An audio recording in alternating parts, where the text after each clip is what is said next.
Good morning everyone. कर्मण्यवाधिकारस्ते मा फलेषु कदाचन मा कर्म फलम हेतु भूमितो संगोस्त्व कर्माणि। Welcome to PPT News, your one-stop destination for the latest and most reliable updates from your city and district. We bring you breaking news, exclusive reports, and insightful stories that matter to you, delivered with accuracy and speed. From government initiatives to community events, PPT News ensures you stay informed about everything happening around you. Our mission is to serve as the bridge between the administration and the public, highlighting issues and celebrating achievements. PPT News connecting people, informing minds, and building trust. Stay with us to stay ahead.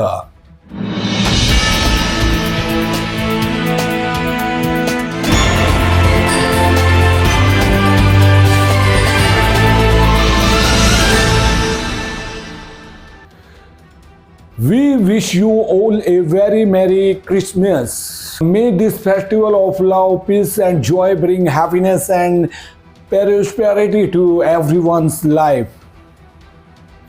The death anniversary of former Minister Satpal Sangwan's father, late Mangiram Sangwan, was celebrated on Tuesday at his statue site in village Chandeni. Apart from relatives, former Minister Satpal Sangwan, Dadri MLA Sunil Satpal Sangwan, and many intellectuals paid tribute by offering flowers to his statue.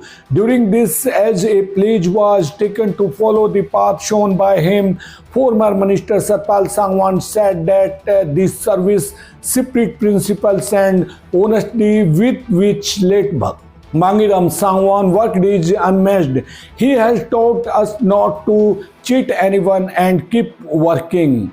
Emily Sangwan said that following the path shown by grandfather late Mangiram Sangwan will be to the tribute to him, Dada, who always benevolent to the poor, laborers, and farmers, will always remain alive in our hearts and memories. The legacy of values and life values given by him will always guide us.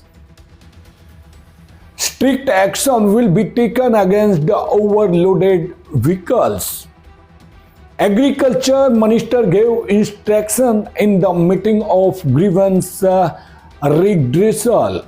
Strict action will be taken in the district regarding overload vehicles. No one will be allowed to break the law. The administration and police department will jointly take action against overloaded vehicles. State Agriculture and Farmers Welfare Minister Shyam Singh Rana said this while talking to reporters after reviewing the complaints received in the meeting of the District Grievance Redressal Committee. Responding to the concerns of the reporters, the Agriculture Minister said that a total of 13 complaints were placed in the meeting, out of which 7 have been resolved and under instruction, including investigation, have been issued in 6 cases. All the complaints were discussed in depth and after that a decision was taken.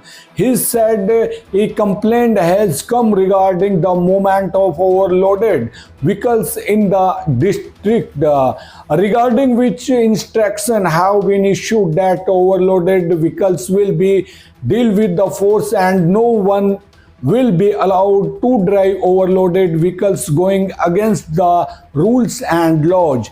Deputy Commissioner Monish Sharma said that as per instruction of the government, he has recently formed 6 teams which will specially work to take down on overloaded vehicles.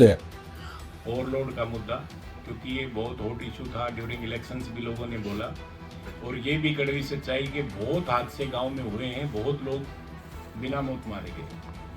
CM साहब ने हमारे आगे DC साहब को phone किया था overload बंद करवाने को लेके। सेम वे मैंने और दादरी विधायक जी ने भी डीसी साहब को फ़ोन किया था। अभी भी ओवरलोड कंटिन्यू है।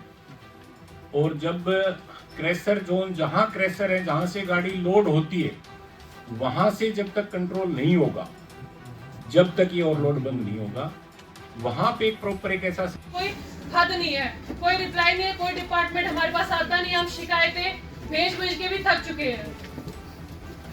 उसकी विजिलेंस जांच क्यों नहीं हुई? देखो हमने नहीं बनाया, वो पुराना बना हुआ है, वो कोई और बता देंगे बात। वो तो पीडब्ल्यूडी का बना हुआ सर है हम तो पुराना। मटेरियल की भी जांच कराना चाहते हैं। हमारी शिकायत में हमने ये चीज लिख रखी है। अच्छा जी, 2011 का बना हुआ है वो। 11 का बना हुआ है, अभी हमने उसको रिपेयर कर दिया। मेंटेनेंस का प्रावधान तो है, हर 5 साल में मेंटेनेंस होना भी चाहिए। हाँ जी। अब ये पुल की हालत ऐसी है, अगर आप अभी भी वहाँ पे जाओगे तो मेंटेनेंस की नीड आज भी है उस पुल को। Yes, sir. नेशनल हाईवे को Yes, sir. इतनी जल्दी मेंटेनेंस की need. Central road research institute जो है, मेन गवर्नमेंट कर दिया है, उसको उन्हें 25 लाख रुपए दिए हैं खाली टेस्टिंग के लिए। उनकी रिपोर्ट आ जाएगी महीने में। कितना वेट करें सर? महीने में रिपोर्ट आ जाएगी, वो जैसे सर मेरी कहेंगे। 7वें महीने की शिकायत थी। मैडम, मेंटेनेंस चेकिंग के लिए अब आप जैसे एक अपने महीना अप्रूवल और कह लेनी रहे पड़ती हैं। है। 25 लाख रुपए की पहले हेडक्वार्टर दिल्ली से अप्रूवल आई, उसको उतने का ही उससे पैसा लिया। माइनिंग वालों की ड्यूटी लगनी चाहिए भैया। आप ना इसमें आपका रोल ज़्यादा रहेगा। आप मान नहीं रहे, एक अभी मिट्टी को ही एक दे हफ्ते में देते कर हैं। देंगे, एक हफ्ते में कर देंगे। मेरे पास आ जाए सर। चलो ठीक है। अब जब भी मैं आऊँ मेरे को रिसीव्ड दें, ये रिसीव्ड तो देते नहीं, भी आया ही नहीं मेरे पास, तो ये क्या? आप एक बार भी मेरे उनमें मतलब मेरे को बिना पेश किए, मेरी सुनाई किए बिना रिपोर्ट पेश कर दी जाती है। और कंटिन्यू मुझे सर एक हरासमेंट हो रहा है, पुलिस के द्वारा भी और उसके द्वारा भी। मैं सेफ नहीं हूँ घर से निकलते टाइम में। नमस्कार सर, ये सर जो डॉक्टर दीपिका ने दरखास्त दी थी सर पहले, तो उसमें सबसे पहले इसकी जांच एससी अनिता ने की थी सर। उसमें आरोप सिद्ध नहीं हुए इनके द्वारा लगाए हुए, तो एसपी साहब ने ये संतुष्ट न होने की वजह से ये दरखास्त मुझे मार्क की सर। ग्रेविस की बैठक थी जिसमें आप भी मौजूद थे, सब साथी। आपका बहुत बहुत धन्यवाद। 13 क्वेश्चन थे, 5 पुराने थे, 8 नए थे, 7 हो गए, 6 रह गए। और 6 भी मान के चलो अच्छी जिम्मेदारी के साथ निपटारा किया सबका। केसों की बड़ी गहरी से पढ़ के, लिख के, उनको समझ के हम तैयारी करके केसों का निपटारा करते हैं। क्या निर्देश दिए गए सर? निर्देश तो 7 तो हो गए, निर्देश क्या था वो तो फाइल हो गए, और 6 के लिए आगे ड्यूटी लगी अधिकारियों की। ओवरलोडिंग को लेके ज़्यादा शिकायतें मिली, ओवरलोडिंग और माइनिंग को लेके, और पुरानी शिकायतें हैं, ये आज तक निपटारा नहीं हो पाया, जबकि 5 से 6 हज़ार ओवरलोड डंपर यहाँ से रोजाना निकलते हैं। देखिए नेशनल हाईवे है ना, नेशनल हाईवे पे ट्रैफिक तो चलेगी खूब। उसमें जो हमारा काम है पुलिस का, वो पुलिस करेगी।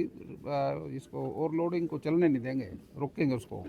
और हम समझते हैं अभी सड़कें मजबूत बनेगी। अधिकारियों को बोल दिया जो हमारे राष्ट्रीय मार्ग के अधिकारी हैं। सर इसके लिए एक मुख्यालय स्तर पे हस्तक्षेप की भी बात सामने आई है, तो क्या उसे लेके भी आपकी तरफ से कोई प्रयास किए जाएंगे? देखिए उसकी जानकारी मेरे को नहीं है, मैं आपको सच कह रहा हूँ ये बात। अब कोई होगी ऐसी तो जानकारी लेंगे, लेकिन न्याय की बात करेंगे। सर किसान आंदोलन चल रहा है, किसान नेता जगदीप डल्लेवाल की हालत खराब है, कब तक ये सुलझेगा? देखिए किसान आंदोलन हमारे यहाँ नहीं है, वो तो पंजाब का मसला पंजाब वाले जाने। हमारे तो मुख्यमंत्री जी ने गारंटी के साथ कह दिया, वो नोटिफिकेशन कर दिया भाई हम गारंटी के साथ एमएसपी पे खरीदेंगे। यही किसान चाहते थे, किसानों की बात मान ली, कोई दिक्कत नहीं है। वैसे भी मैं आपकी जानकारी के लिए बताता हूँ, पूरे भारत में 121 लाख मीट्रिक टन हरियाणा पंजाब से अनाज खरीदती है केंद्र की सरकार, और जिसमें 50 लाख मीट्रिक टन हरियाणा से और 71 लाख मीट्रिक टन पंजाब से। पंजाब से सबसे ज़्यादा अनाज खरीदा जाता है, सबसे ज़्यादा पैसा केंद्र का पंजाब में जाता है। किसान पंजाब का खुशहाल है, लेकिन ये एजिटेशन आंदोलन से तो विकास बाधित होता है। ये किसान भाइयों ने भी समझना चाहिए, प्रदेश अपना ही है। अब पंजाब के अंदर जो एजिटेशन चल रहा है उससे वहाँ का सेलर वाला कोई बिहार चले गया, कोई उत्तर प्रदेश चले गया। आखिर ना फिर अगला सीजन जब आएगा तो धान की को चावल कैसे बनेगा, फिर दिक्कत आएगी। ये चीज़ें समझनी चाहिए। विकास के लिए सबसे पहले अनुशासन और शांति की ज़रूरत है, अच्छा वातावरण रहे, और इस बात को हमारे प्रदेश का किसान अच्छी तरह समझता है। और प्रदेश अब विकासशील रास्ते पे आगे बढ़ रहा है, नॉन स्टॉप हरियाणा आगे चल रहा है ये। और मैं समझता हूँ इसमें सबसे बड़ा जो काम था, हमारे 2 मुख्यमंत्री बने, हमारे मनोहर लाल खट्टर जी और उसके बाद नायब सैनी जी। मनोहर लाल खट्टर जी ने 9 पर्ची 9 खर्ची की जो नीति बनाई, उससे सरकार बनने में बड़ा सहयोग मिला। और नायब सैनी का मिलना, उसका गेट खुला रहना 24 घंटे, मुख्यमंत्री का कोई मिले कोई आए, और वो किसानों की चिंता करता है। वो किसान परिवार से है, 2-2 हज़ार रुपये तो सूखे के दे दिए। और मैं समझता हूँ भाई 72 घंटे में किसान के खाते में पैसे आ जाते हैं। पहले किसान का पैसा आड़ती के खाते में जाता था, अब जिसका माल उसी का खाता, जो बेचेगा उसी के खाते में जाएगा, दूसरे खाते में नहीं जाएगा पैसा। तो यहाँ तो खुश हैं लोग, यहाँ तो कोई दिक्कत ही नहीं है। सर, आपके द्वारा एक बयान दिया गया था गाय के गोबर से परमाणु शक्ति को कम करने का। देखिए और गाय, विपक्ष इसको बेतुका बयान बता रहा है। देखिए बेतुकी बात, जो चीज़ समझ में ना आए ना, फिर वो बेतुकी लगती है। किसी साइंटिस्ट से बाबा नानक से पूछ लिया भाई कितने सूरज कितनी पृथ्वी, बाबा नानक ने कह दिया नेक सूरज नेक पृथ्वी। तो अब इसको बेतुका कहोगे आप? साइंस अब तक वहाँ नहीं गई। साइंस जब जाएगी, धर्म जोड़ता है, साइंस तोड़ती है। आप धर्म पे भी चलिए। हमारी गाय जो है, गौ माता है, गंगा है, गै से गीता है। हमारा संदेश इससे कल्याण होता है, सब जीवों का कल्याण इन्हीं बातों से होगा भारतवर्ष के अंदर। और इतिहास जो है वो भारतवर्ष का ही है। दुनिया के अंदर सबसे श्रेष्ठ देश भारतवर्ष है, और भारत के अंदर सबसे श्रेष्ठ गौ माता है। आपने जो बयान दिया 2016 में संघ ने दिया था, उसको जो है साइंटिस्टों ने नकार दिया था, तो फिर आपने दोबारा वही बयान दिया। फिर देखिए, पहले हमारे डॉक्टर भी कहते थे भी देसी घी ना खाओ, अब दोबारा कहने लगे देसी घी खाओ। सर, अंबेडकर को लेकर संग्राम चल रहा है। कांग्रेसी भी आज लगातार सड़कों पे उतरे हैं, उन्होंने भी प्रदर्शन किया, आरोप लगा रहे हैं। तो किस रूप में देखते हैं? क्या आरोप लगा रहे? अंबेडकर को लेकर जो अमित शाह जी द्वारा जो टिप्पणी की गई उसको। देखिए, अंबेडकर जी सम्मानित हैं, उन्होंने तो संविधान का सबसे बड़ा रोल अदा किया। और मैं तो इंदौर से विधायक हूँ, मैंने 100 से ऊपर अम्बेडकर भवन बनाए। हम बाबा का तय दिल से, मोदी जी ने राष्ट्र का, देश का सबसे बड़ा नेता है, सबसे ज़्यादा सम्मान अंबेडकर जी का किया। किस हालात में, किस परिस्थिति में कोई बोलता है, वो परिस्थितियाँ अलग हो जाती हैं। महात्मा बुद्ध की एक बैठक थी, उसने जो भाषण दिया, और फिर उसने कहा भाई मेरे भाषण को वो समझेगा जिसने जो समझना है। कई बार वो यह सोचता है भी भाषण तो हो जाता है, लेकिन समझने वाले तो वही समझेगा जो उसने समझना है। ऑर्गेनिक खेती के लिए आज कई जगह आपने दौरा किया, कुछ बढ़ावा देने के लिए क्या करना है? देखिए, ऑर्गेनिक खेती के लिए नहीं, मैं प्राकृतिक खेती के लिए दौरा किया। प्राकृतिक खेती अलग है, ऑर्गेनिक खेती अलग है, रासायनिक खेती अलग है। 3 तरह की खेती है भारतवर्ष के अंदर। लेकिन जो रासायनिक खेती होती रही, उससे हमारे यहाँ बीमारी के आसार बढ़ने लगे हैं। कैंसर की बीमारी बहुत सारे लोगों में आने लगी है। मैं समझता हूँ जब तक प्राकृतिक खेती होती रहेगी, बढ़ावा मिलेगा, तो कैंसर की बीमारी भी ठीक हो जाएगी, बहुत सारी बीमारियाँ ठीक हो जाएंगी। हमारे खान पान से ही बीमारियाँ लगती हैं। अगर हमारा खान पान शुद्ध हो जाए, देसी हो जाए, प्रकृति के सिस्टम का मतलब प्रकृति में पैदा हुआ अनाज, उसमें हमारी इंटरेस्ट कुछ ना हो, हमारा दखल उसमें कुछ ना हो। हमारा दखल जब बढ़ता है, जब हम कीटनाशक दवाई डालते हैं और DAP और यूरिया डालते हैं, हमारी दखल हो गया खेती में। जब हमारा किसी भी चीज़ में दखल होगा, वो चीज़ बिगड़ेगी। इसलिए प्रकृति खेती को हम बढ़ावा दे रहे हैं। माननीय मोदी जी ने इस देश की चिंता की है, अभी मेरे देश के नागरिक स्वस्थ रहें और खाना शुद्ध खाएं, जो देश धरती माता की स्थिति ठीक रहे। पहले बारिश के टाइम में जब हम छोटे छोटे थे तो बड़े बड़े गुंडोए लिकड़ते थे, क्योंकि वो खाद ने उनको मार दिया, कीटनाशक दवाइयों ने। जिला लेवल पर कोई मंडी विकसित करने की योजना? देखिए, हम सबसे बात यही सोच रहे हैं भाई ऑर्गेनिक जो हमारे प्रकृति खेती से जो अनाज पैदा हो, उसकी सेल पुख्ता हो जाए, ताकि खरीदने वाले को भी दिक्कत ना आए और बनाने वाले को भी दिक्कत ना आए। उसको पता लगे मेरा अनाज जल्दी बिकेगा, ये कोशिश करेंगे। हमारी कृषि जो है, देश जो है कृषि प्रधान देश है, हरियाणा भी कृषि प्रधान देश है। हम समझते हैं अभी कृषि से काफ़ी बेरोजगारी दूर हो सकती है, वो करने का प्रयास करेंगे दूर। सर, 2 बार मेडल जीतने के बाद भी उनको खेल रत्न का पुरस्कार नहीं दे रही सरकार। देखिए, ऐसा तो नहीं है, हमारे यहाँ तो खेल में जितना बड़ा बढ़ावा मोदी जी ने दिया, खेलो इंडिया, और मैं समझता हूँ भी इससे ज़्यादा पहले कभी नहीं हुआ। और मनोहर लाल जी ने तो बहुत ही आगे बढ़ाया इसको, और हमारे मुख्यमंत्री नायब सैनी जी भी इससे पीछे नहीं है। कहीं ऐसा कोई बात नहीं है, अगर कोई है हम उस पर विचार करेंगे। Work is being done on the possibilities of setting up a separate place in the mandis for the convenience of natural farming, and the farmers doing it in this stage so that other farmers can also be inspired towards natural farming. Unless the problems of natural farming are not resolved, it may face problems in taking it forward.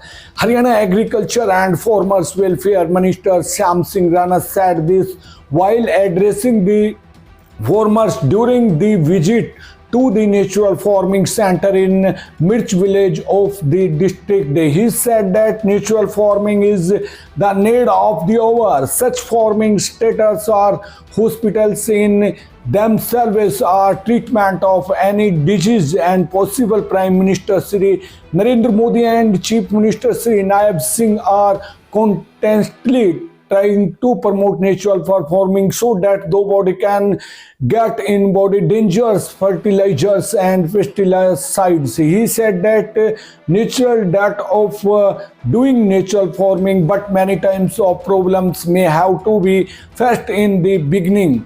In a such situation, a government is trying to solve problems of natural farming and the farmers who practice it so that other farmers also come towards natural farming. In this episode, the government is looking for possibilities to set up separate place in the markets where only natural products are worked upon. Also, a lab should also be established in the market so that the products can be stated first earlier. The agriculture minister also visited the Gausala in Dikkada and took stock of the arrangements in the Dadri grain market. On the occasion of the birth anniversary of former Prime Minister of the country, late Atal Bihari Vajpayee, a program of good governance day will be organized today.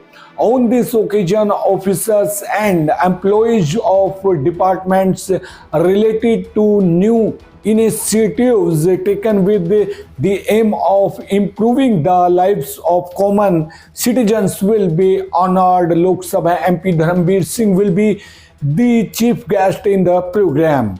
Deputy Commissioner Munish Sharma said that Good Governance Week has been celebrated in the district till 24 December, under which various activities have been organized on the occasion of the Good Governance Day. On 25 December, Lok Sabha MP Dharamveer Singh as the chief guest will honor the officers and employees of departments taking new initiatives in the direction of good governance. They should get in new initiatives taken by the concerned department documented.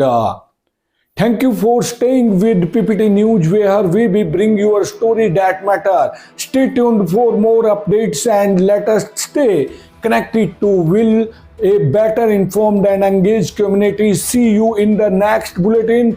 Till then, take care and keep supporting us. Namaskar.